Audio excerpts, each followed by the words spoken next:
고린도후서 8장 1절에서 15절 말씀. 우리 사랑하는 조이야, 오늘은 바울 할아버지가 마케도니아라는 동네에 있는 교회 사람들의 아주 멋진 비밀을 알려주시는 날이란다. 마케도니아 교회의 사람들은 아주 많이 가난하고 힘든 일도 많았어. 그런데 참 신기하게도 그 사람들의 얼굴에는 기쁨이 가득 넘쳐났던다.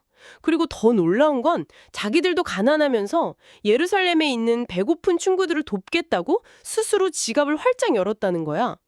바울 할아버지가 그만 해도 충분하다고 말렸는데도 이 사람들은 제발 우리도 이 은혜로운 돕는 일에 꼭 끼어달라고 간절히 부탁했대. 돈만 낸 게 아니라 먼저 자기 마음을 하나님께 온전히 드렸기 때문이지.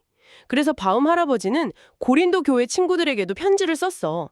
여러분도 1년 전부터 어려운 친구들을 돕겠다고 마음먹었으니 이제 그 예쁜 마음을 끝까지 잘 마무리해서 풍성한 사랑의 열매를 맺어달라고 말이야. 조이야, 우리가 왜 다른 사람에게 소중한 것을 나누어 주어야 할까? 바울 할아버지는 그 이유가 바로 예수님 때문이라고 하셨어. 우리 예수님은 원래 하늘나라의 모든 것을 가지신 진짜 최고 부자이시잖아. 그런데 우리를 위해 스스로 아무것도 없는 가난한 모습으로 이 땅에 오셨어. 예수님이 가난해지신 덕분에 죄 때문에 아무것도 없던 우리가 하나님의 자녀라는 진짜 부자가 될 수 있었단다. 하나님은 우리가 억지로 나누는 것을 원하지 않으셔. 내가 가진 것 안에서 기쁜 마음으로 정성껏 나누면 하나님이 아주 기쁘게 받아주신단다. 와, 방금 들으신 조일 할아버지의 이야기 정말 마음이 따뜻해지죠. 네, 맞아요. 하지만 청취자 여러분, 당장 우리 집 거실이나 일상으로 돌아와 볼까요? 만약 여러분의 자녀가 자기가 제일 아끼는 한정판 레고 블록이나 딱 하나 남은 제일 좋아하는 젤리를 동생에게 기꺼이, 그것도 활짝 웃으면서 양보한다면 어떨까요? 아마 기적이라고 생각하시겠죠. 어른들도 마찬가지잖아요.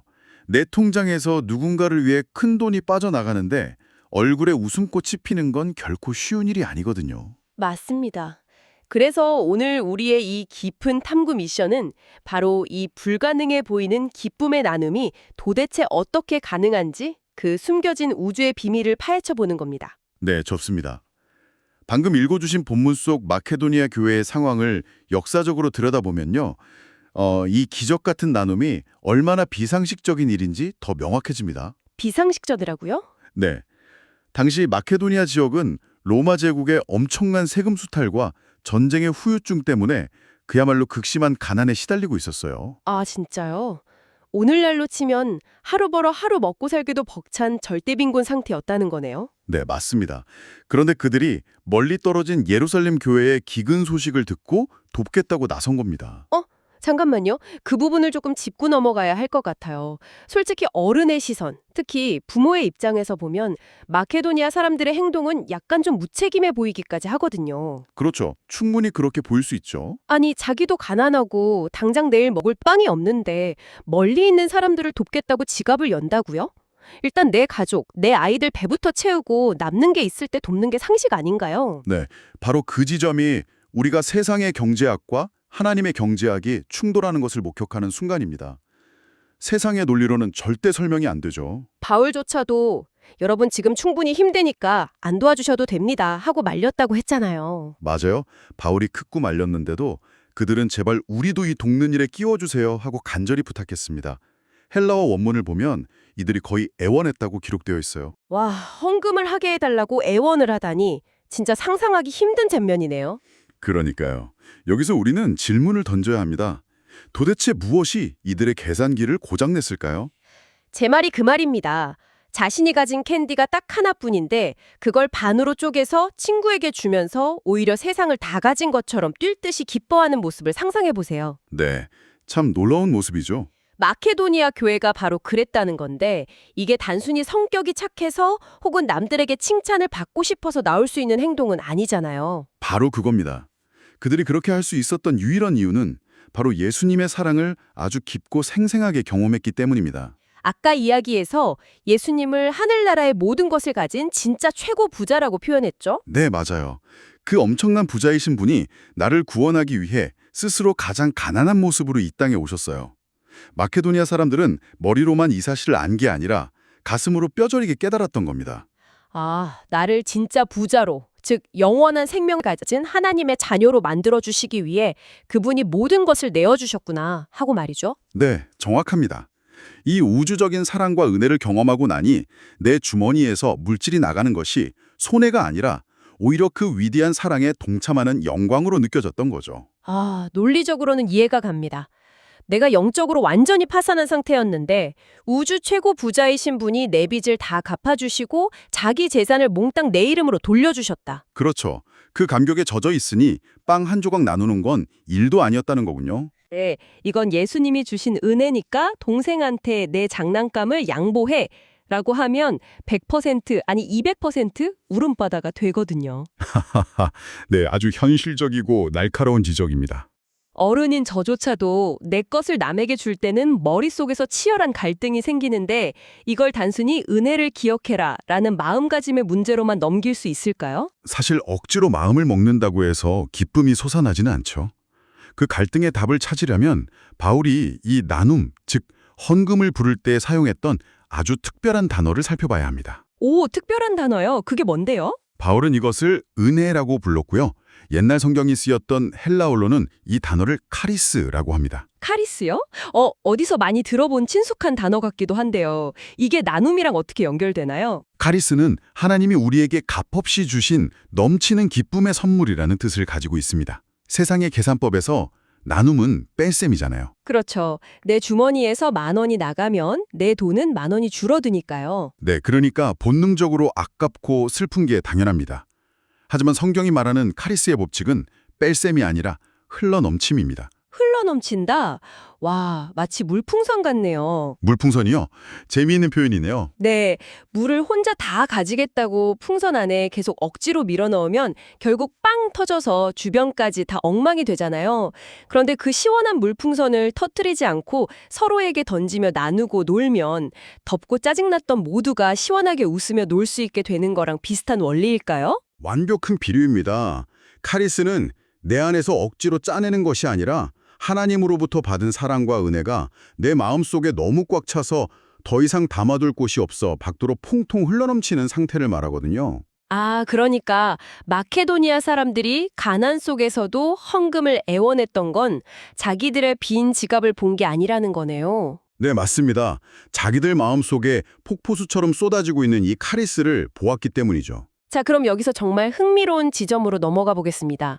그 퐁퐁 흘러넘치는 물풍선 같은 사랑의 마음, 즉 카리스가 수천 년 전 구약시대에 광야를 헤매던 이스라엘 백성들의 이야기와 아주 기가 막히게 연결되잖아요. 네, 맞아요. 저는 이 대목에서 정말 무릎을 탁 쳤습니다. 하늘에서 매일 아침 내렸다는 그 만나 이야기 말입니다. 네, 바울은 고린도 교회 사람들에게 이 나눔의 원리를 설명하면서 갑자기 수백 년 전의 만나 이야기를 꺼내거든요. 이 두 가지가 정확히 같은 하나님의 경제학을 보여주기 때문이죠. 청취자 여러분을 위해 이 만나를 마법의 도시락에 비유해 볼게요. 이스라엘 백성들이 덥고 먹을 것이 하나도 없는 척박한 광야, 사막 한가운데 있었어요. 마트도 없고 배달앱도 없는 곳이죠. 네, 정말 막막한 상황이었죠. 그런데 매일 아침 하늘에서 꿀 섞인 과자 같은 빵이 눈처럼 소복이 내리는 겁니다. 그런데 이 마법의 도시락에는 절대 어겨서는 안 되는 무시무시한 규칙이 하나 있었죠. 맞아요. 욕심을 부려 내일 먹겠다고 텐트에 가득 쌓아두면 다음날 벌레가 생기고 지독한 냄새가 나며 썩어버린다는 거였죠. 네, 하지만 서로 나누었더니 기적처럼 모두의 배가 빵빵하게 부를 만큼 완벽하게 똑같아졌다는 거예요. 그러니까 광야의 아침을 한번 상상해 보십시오. 내가 이스라엘의 한 가장이라고 생각해 보는 겁니다. 내일 당장 이 하늘의 빵이 안 내리면 우리 가족은 굶어 죽잖아요. 그러니까 본능적으로 오늘 최대한 많이 주워다가 몰래 텐트 구석에 숨겨두고 싶었겠죠. 네, 미래에 대한 불안이 욕심을 만들어내는 겁니다. 하지만 하나님은 그것이 썩어버리게 만드셨어요. 왜 그렇게 하신 걸까요? 왜냐하면 하나님이 원하시는 건 창고에 쌓아두는 부자가 아니라 매일매일 하나님의 공급하심을 신뢰하며 이웃과 나누는 사람이었기 때문입니다. 와, 방금 하신 말씀이 확 와닿네요. 만나가 썩었다는 건 단순히 음식이 상했다는 게 아니라 하나님을 믿지 못하고 내 힘으로 내일의 안전을 쥐고 있으려 했던 욕심이 부패한 냄새였군요. 네, 아주 정확한 표현입니다. 많이 거둔 사람이나 적게 거둔 사람이나 결국 공평하게 배를 불렸다는 사실이 엄청난 충격입니다. 그것이 바로 하나님이 설계하신 공평의 법칙 혹은 균등의 법칙입니다. 이스라엘 백성 중에는 젊고 힘이 세서 만나를 바구니 넘치게 주운 사람도 있었고 나이가 많거나 몸이 아파서 반바구니밖에 못 주운 사람도 있었을 겁니다. 세상의 논리라면 힘센 자는 배 터지게 먹고 약한 자는 굶어야 맞잖아요. 하지만 텐트에 돌아와서 모아놓고 보니 모두가 배불리 먹기에 딱 알맞았습니다. 바울은 이 이야기를 통해 고린도 교회 사람들에게 그리고 오늘 우리에게 말하는 겁니다. 뭐라고 말씀하시는 건가요? 지금 너희가 넉넉한 것은 너희 능력이 뛰어나서 혼자 잘 먹고 잘 살아난 뜻이 아니라 지금 부족함에 처한 누군가에게 흘려보내라고 하나님이 잠시 너희 손에 맡겨두신 것이다 라고요. 와, 진짜 소름이 돋네요. 그러니까 하나님이 주신 은혜인 카리스와 하늘에서 내려온 빠님 만나가 우리에게 던지는 메시지가 완전히 똑같군요. 내가 능력이 있어서 혹은 내가 운이 좋아서 많이 가진 게 아니라는 거잖아요. 네, 맞습니다. 그렇다면 나눔이라는 건 아유, 내 용돈에서 10,000원이 줄어들었네 속상해라가 아니라 우와, 나한테 이렇게 많이 맡겨주신 건 저 친구한테 배달해주라는 하나님의 특명이구나 하고 아주 신나게 참여할 수 있는 이벤트가 되는 거네요. 정확합니다. 나눔은 의무가 아니라 특권입니다. 벌을 받을까 봐 무서워서 억지로 하는 것도 아니고 남들에게 박수를 받으려고 하는 것도 아니에요. 네, 정말 깊은 의미가 있네요. 꽉 쥐고 있던 내 손을 펴서 다른 사람의 빈손에 무언가를 얹어줄 때 바로 그 순간 우리는 나를 위해 하늘의 모든 것을 내어주신 예수님의 마음과 가장 깊이 공명하게 됩니다. 인간이 느낄 수 있는 가장 차원이 다른 기쁨을 경험하게 되는 거죠. 혼자 다 가지려고 욕심을 부리면 만나가 썩어버린 것처럼 움켜쥔 손 안에서는 기쁨도 썩어버린다는 거군요. 하지만 흘려보내면 그곳에 생명이 피어납니다. 자, 그럼 이제 가장 중요한 질문을 던져볼 차례입니다. 당장 내일 우리 아이가 유치원에 가거나 우리 부모님들이 직장에 출근했을 때 이 아름다운 나눔의 법칙을 어떻게 실천할 수 있을까요? 네, 아주 중요한 부분이죠. 사실 이 방송을 듣고 계신 청취자 여러분 대부분은 통장에 수백억이 있는 재벌도 아니고 곳간에 쌓아둘 만나가 넘쳐나는 분들도 아닐 텐데요.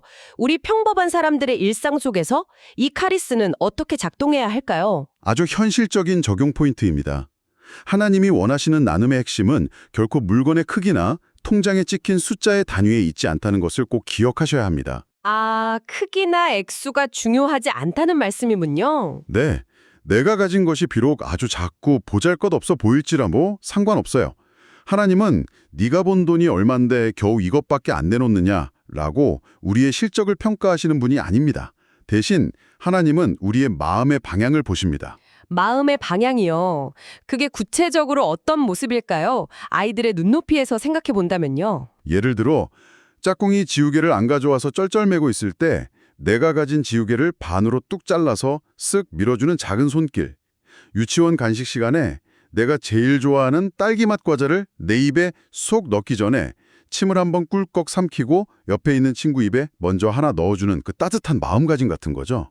아, 정말 귀엽고 따뜻한 모습이네요. 크기는 작지만 그 안에 담긴 자발적인 기쁨이 바로 하나님이 가장 기뻐하시는 카리스입니다. 아, 억지로 엄마가 친구랑 무조건 나눠 먹으라고 했으니까 어쩔 수 없이 줄게 하고 인상을 팍 쓰면서 주는 건 진짜 나눔이 아니라는 거군요. 네, 그런 강요된 나눔은 오히려 아이의 마음에 억울함만 쌓이게 합니다. 하나님은 억지로 혹은 인색함으로 하는 것을 원하지 않으십니다. 자원하는 마음, 기뻐하는 마음이 핵심이죠. 맞아요. 생각해보면 장난감을 방에 혼자 틀어박혀서 독차지하고 놀 때는 그 순간엔 짜릿하고 재미있는 것 같아도 금방 질려버리잖아요. 그렇죠. 그런데 친구랑 투닥거리기도 하지만 결국 같이 양보하면서 블럭성을 완성하고 나면 그 웃음소리가 2배, 3배로 커지는 것처럼요. 육아를 하시는 부모님들께도 큰 팁이 될 것 같아요. 네, 맞습니다. 아이에게 너 왜 안 나눠줘 나쁜 아이야 라고 다그칠 게 아니라 부모님이 먼저 누군가에게 기쁘게 베푸는 모습을 일상에서 보여주는 게 가장 훌륭한 교육이 아닐까 싶습니다. 정말 좋은 지적입니다. 아이들은 부모의 설교가 아니라 부모의 뒷모습을 보고 배우니까요. 하늘나라의 모든 것을 가지셨지만 우리를 구원하시려고 스스로 가난해지신 예수님. 그 엄청난 사랑의 이야기가 우리 가족의 식탁에서, 거실에서 자연스럽게 흘러나와야 합니다. 네, 정말 그렇습니다. 그 사랑을 머리가 아닌 가슴으로 느낄 때 우리의 작고 평범한 손길은 누군가의 하루를 구원하는 기적을 만들어냅니다.